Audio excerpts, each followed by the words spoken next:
ઓમ શ્રી ગણેશાય નમઃ। નમસ્કાર મિત્રો, અમારી યુટ્યુબ ચેનલ ઇન્ડિયન ફેસ્ટિવલ્સ પર આપ સભીનું હાર્દિક સ્વાગત છે। તો આજના અમારા વિડીયોમાં જાણો ગૌરી વ્રતની પૂજા વિધિ। ગૌરી વ્રત એટલે કે જે મોડાકત વ્રત તરીકે પણ ઓળખાય છે, અષાઢ સુદ 11થી શરૂ થઈને પૂનમ સુધી 5 દિવસ ચાલે છે।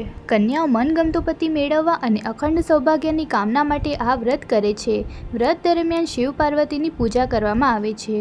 ગૌરી વ્રતનું હિન્દુ ધર્મમાં ખૂબ મહત્વ છે। ગૌરી વ્રત દેવી પાર્વતીને સમર્પિત હોય છે। આ દિવસે કુંવારી કન્યાઓ સારા પતિની કામના માટે વ્રત કરે છે। આ તહેવાર ખાસ કરીને ગુજરાતના લોકો દ્વારા ઉજવાય છે। 5 થી 12 વર્ષની નાની કન્યાઓ પાસેથી આ વ્રત કરાવવાનો ઉદ્દેશ્ય તેમની અંદર ઉપવાસની આદત કેળવવા અને તેમનામાં હિન્દુ ધર્મના સંસ્કારોનું સિંચન કરવા માટેનો છે। તો ચાલો જાણીએ ગૌરી વ્રત કરવાની વિધિ વિશે।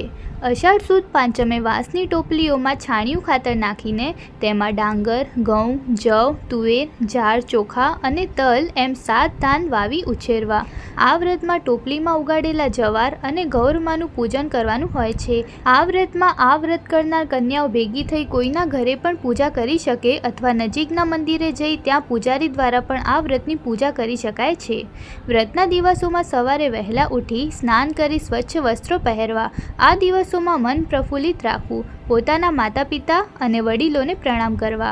ઘર મંદિરમાં પાટલા ઉપર કાપડ પાથરી તેના પર મા પાર્વતીનો ફોટો મૂકી તેની સમક્ષ રાખેલા જવારા, ગૌરીમાની પાસે રાખેલ ઘીનો દીવો અને અગરબત્તી કરવા। પછી પંચામૃત ચડાવી ગૌરીમાનું પૂજન કરવું। તેમને અબીલ, ગુલાલ, ચોખા, ફૂલ અને રૂના નાગલા ચડાવવા। રૂના નાગલા રોજ નવા બનાવીને માને ચડાવવા અને પ્રસાદ ધરાવવો। પછી સાચા દિલથી ગૌરી માને ભાવપૂર્વક, શ્રદ્ધાપૂર્વક પગે લાગવું અને માને પ્રાર્થના કરવી કે હે માં, હું તારું જ બાળક છું, તમે કૃપા કરીને મને આશીર્વાદ આપો, મારી મનોકામના પૂર્ણ કરો, મને સુખ શાંતિ અને સમૃદ્ધિ આપો, માં મને સદબુદ્ધિ આપો, મારું સદા રક્ષણ કરજો અને તમારા ચરણોમાં રાખજો, મારી શ્રદ્ધા હંમેશા વધારજો। પછી હાથમાં ચોખા તથા ફૂલ લઈને શ્રદ્ધાપૂર્વક ગૌરી વ્રતની વ્રત કથા કોઈના સમક્ષ વાંચવી। પછી હાથમાં રાખેલા ફૂલ, ચોખા માને ચડાવી દેવા। ત્યારબાદ માની આરતી કરવી। આ વ્રત કરનારને 5 દિવસ સૂર્યપૂજન પણ કરવું। સવારે સ્નાનાદિ ક્રિયાઓથી પરવારી સ્વચ્છ વસ્ત્ર ધારણ કરવા। ત્યારબાદ આસન ગ્રહણ કરી ભગવાન સૂર્યનારાયણની છબી કે યંત્ર અથવા મનમાં સૂર્યનારાયણ ભગવાનનું નામ લઈ ધૂપ, દીપ, નૈવેદ્ય, અબીલ, ગુલાલ, કંકુ વગેરે દ્રવ્યોથી પૂજન કરી ભગવાન સૂર્યનારાયણનું ધ્યાન ધરવું। આ વ્રત દરમિયાન કુંવારી છોકરીઓએ 5 દિવસ એકટાણું જમવું, મોડું ભોજન એટલે કે મીઠા વગરનું તથા મોડું ફરાહાર કરવું। તેરસે જવારા અને ગૌર માતાની પૂજા કરવી।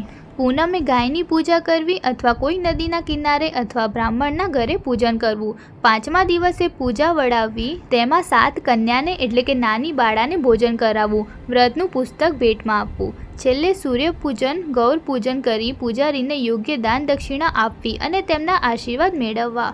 પછી ગૌર માને વિદાય આપવી।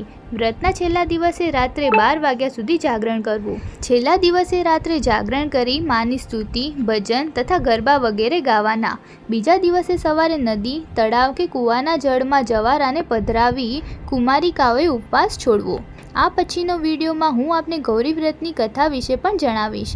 અમારો વિડીયો જોવા બદલ તમારો આભાર। અમારા વિડીયોને લાઇક કરો, શેર કરો અને અમારી યુટ્યુબ ચેનલ ઇન્ડિયન ફેસ્ટિવલ્સને સબસ્ક્રાઈબ કરો। જય શ્રી કૃષ્ણ।